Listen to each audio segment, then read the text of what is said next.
Hello friends, स्वागत है आपका हमारे यूट्यूब चैनल पर। आज हम आपको बताएंगे कि मिट्टी की जांच के लिए नमूने कैसे लें और कैसे जांच करवाएं, और जो पानी है आपके बोरवेल का या डिग्गी का, उसकी जांच कैसे करवाएं। तो वीडियो आपके लिए बहुत उपयोगी रहने वाली है, तो वीडियो को पूरा देखिए। सबसे पहले हम ये जान लेते हैं कि मिट्टी की जाँच और पानी की जाँच क्यों करवाएँ।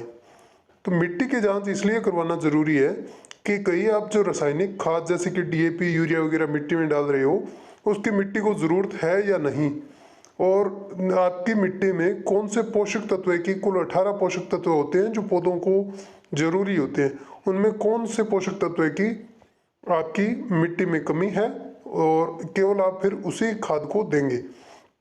और पानी की इसलिए ज़रूरी है क्योंकि जो आप बोरवेल का पानी लगा रहे हो वो चाहे पीने में आपको ठीक लगे, लेकिन वो आपकी मिट्टी के लायक है या नहीं, उसका टीडीएस कितना है, उसकी पीएच कितनी है, ये ज़रूरी है। वरना एक समय बाद खराब पानी लगाने से आपकी भूमि बंजर हो सकती है और वहाँ पर कोई बीज उगेगा भी नहीं। तो मिट्टी की जांच कराने के लिए, नमूने लेने के लिए आपको पहले इस प्रकार से लगभग 10 इंच का गड्ढा खोदना है किसी कटोरी वगैरह की सहायता से। और ये देखिए इस प्रकार से गड्ढा खोदा जा रहा है।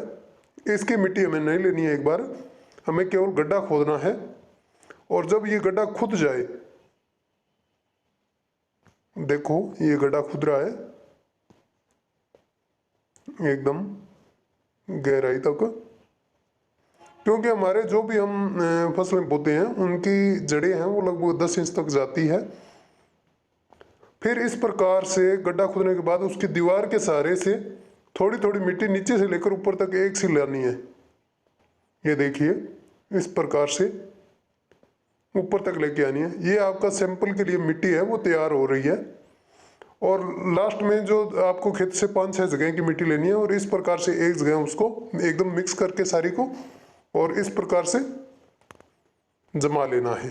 अब इसके 4 भाग कर देने हैं।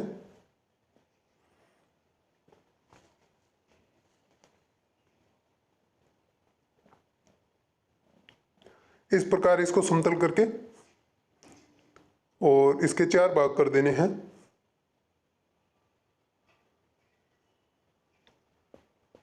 मेरे पास कैमरामैन नहीं था इसलिए मैं खुद ही वीडियो बना रहा था, खुद ही आपको साथ में करके बता रहा था। तो इस प्रकार इसके 4 भाग कर लेने हैं।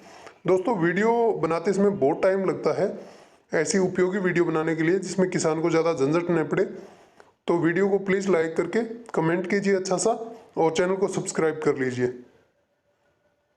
4 भाग करके इस मिट्टी के हम 3 भाग को हटा देते हैं और एक भाग को हम रख लेते हैं, और उसको फिर वापस उसी प्रकार से समतल करके और वही प्रोसेस दोबारा करनी है कि इसका 4 हिस्से करके 3 हिस्से हटा देने हैं, एक हिस्सा रखना है। या आप इस प्रकार से इसको जमाकर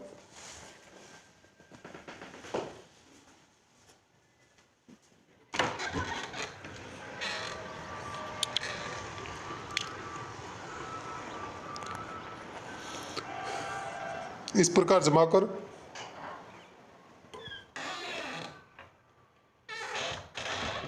और इस पर कटोरी को उल्टा रख के दबा देना है।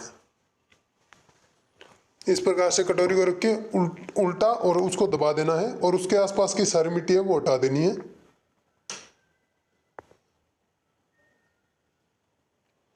ये देखिए हमने मिट्टी हटा रहे हैं।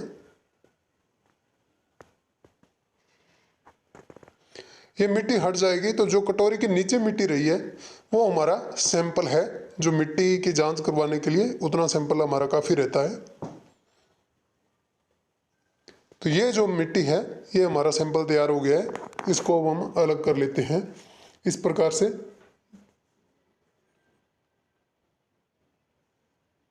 इसमें डाल देते हैं।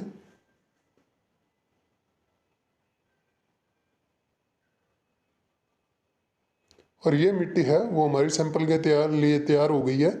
इसको हम कटोरी में डाल लेंगे और बाद में कोई थैली वगैरह में डाल लेंगे। तो ये देखिए हमारी जो मिट्टी का सैंपल है वो एकदम तैयार हो गया है। इस प्रकार से एक छोटी थैली में डाल के ऊपर से रबड़ लगा देना है। इस पर आपको नाम भी लिख देना है, आपका नाम लिख देना है, क्योंकि आप जब मिट्टी परीक्षण प्रयोगशाला में लेके जाओगे तो वहाँ पे बहुत से सैंपल आए हुए होते हैं, तो उस पर नाम लिख देना है। ये कांच की बोतल है, इसको एकदम साफ करके इसमें पानी, जब आपका बोरवेल है वो चलते हुए लगभग 15-20 मिनट का समय हो जाए तो उसको इस प्रकार की कांच की बोतल में डाल लेना है, एकदम साफ बोतल में डालना है। ये कोई देसी शराब की खाली बोतल थी, उसमें डाला गया है। तो ये आपके दोनों सैंपल है वो तैयार हो गए। और बोरवेल को चलाने के 15 मिनट बाद ही बोतल में पानी डालें। पहले जो सैंपल होता है वो आपकी सही जांच नहीं आएगी उससे। तो इस प्रकार से आपको बोतल में पानी डाल लेना है और उसके बाद इसको मृदा परीक्षण प्रयोगशाला में ले जाना है। जो गवर्नमेंट की लैब होती है वो आपके आसपास मिल जाएगी। जैसे मेरे आसपास में नौहर में प्रयोगशाला थी, मैं वहाँ लेके गया था इसको। तो यहाँ पे आपकी लगभग नाम मात्र के शुल्क में दोनों जांच हो जाएगी। जैसे मेरे से इसने 50 रुपये लिए थे दोनों के। ये मेरी जांच हो गई मिट्टी की।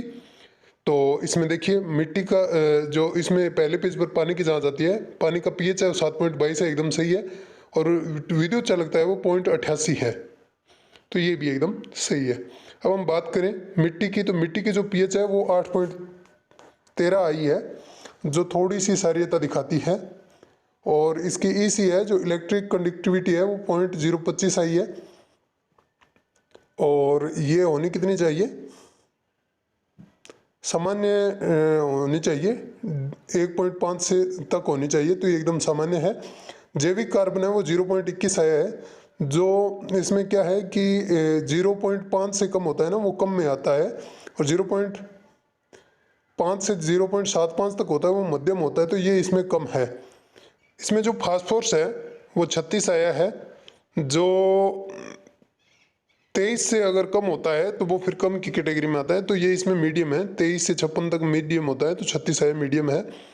और उपलब्ध पोटास की बात करें तो वो 432 है, तो 432 है तो ये इसमें अधिक है हमारे, क्योंकि 336 से अगर अधिक होता है तो वो अधिक में आता है। फिर अगर जिंक की बात करें तो 0.67 आया है, तो ये सामान्य है। 0.6 से अगर ज़्यादा हो तो ये ज़्यादा होता है।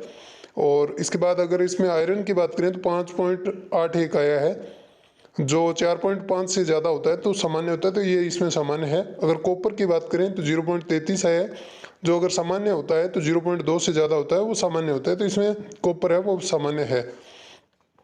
अब इसके बाद मैंगनीज की बात करें तो मैंगनीज भी इसमें है ना, वो 2.0 से ज़्यादा है, तो मैंगनीज भी इसमें सामान्य है। ये तो हमारी आ गई रिपोर्ट। तो हमारी जो मिट्टी है उसके अंदर बाकी तो सब नॉर्मल है, क्योंकि पीएच है वो 8.13 है। तो अगर हम देखें तो 7 से 8.5 के बीच में सामान्य होती है, वो सामान्य है।